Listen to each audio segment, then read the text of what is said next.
ఎవరి మీద పెడతాడు ఎవడైనా కేసు వెళ్ళి, అంతే కదా.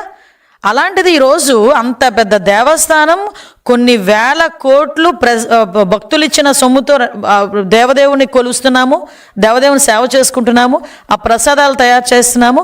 అలాంటి వ్యవహారంలో పర్చేస్ కమిటీలో వన్ ఆఫ్ ద చైర్మన్ అయిన ఇతను YV Subba Reddy some persons some third persons అంటే హూ ఇస్ దట్ పర్సన్స్? అసలు మెయిన్ పర్సన్ ఆయనే కదా. వాళ్ళ పిఏది ఆల్రెడీ ఛార్జ్షీట్లో ఉందని చెప్పి ఆయన చెప్పుకుంటున్నాడు కదా కొంతమంది ఉన్నారు అని.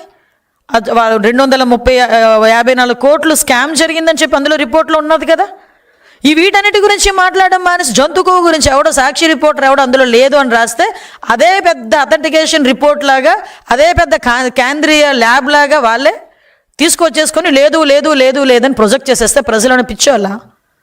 ఈరోజు మేము రాజకీయాలు చేయాలనుకుంటే చాలా ప్లాట్ఫామ్స్ ఉన్నాయండి మాకు కూడా. మేము రాజకీయాలు చేయాలి అనుకుంటే ఈ విషయం మీద రాజకీయాలు చేయాల్సిన అవసరం లేదు. వెంకటేశ్వర స్వామి ఎవరికైనా దేవుడే, ఎవరికైనా సెంటిమెంటే.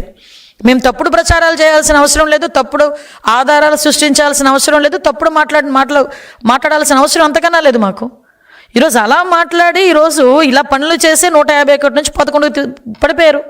ఇంకా ఇంకా దిగజారిపోతే ఏమో ఆ దేవదేవుడు స్క్రిప్ట్ రాసేయడం ఇంకా దిగజారిపోవాలని వాళ్ళు మనం ఏం చేయగలం?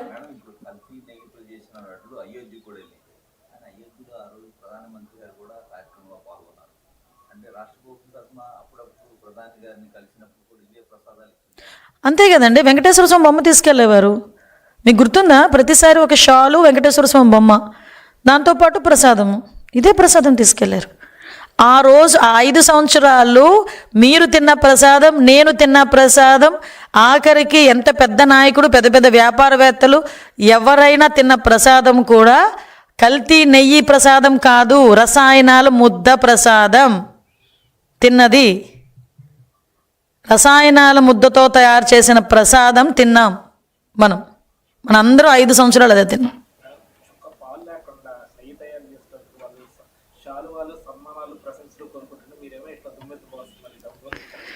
అంటే ఎలా నిజంగా ఒక్కొక్కసారి అప్పుడే ఈ నవ్వు ఆనందంతో వచ్చే నవ్వు కాదు, బాధతో వచ్చే నవ్వు.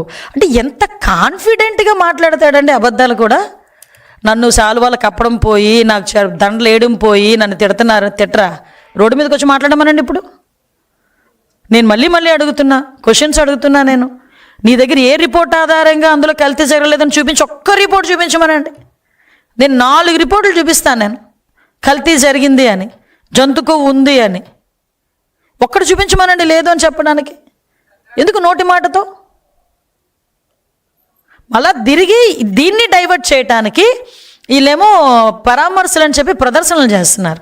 దానికి కూడా ఒక అప్పీల్ చేయాలండి మీ అందరికీ కూడా, ప్రజలకి అందరికీ కూడా. ఇప్పుడు ఏంటంటే, ఇప్పుడు నేను నిన్న కూడా మాట్లాడాను, ప్రజలు రాజకీయాలు ఉంటాయి, రాజకీయాలు అన్నీ అందరూ చేస్తుంటారు. కానీ ఎవడు రాజకీయం చేసినా, ఎవడు రాజకీయంలోని అధికారంలోకి రావాలనుకున్నా ప్రజా సంక్షేమం గురించి, ప్రజల అభివృద్ధి గురించి, ప్రజల తాలూకా భద్రత గురించి, ప్రజాక్షేమం గురించి, ఇదైతే అల్టిమేట్, అంతే కదా.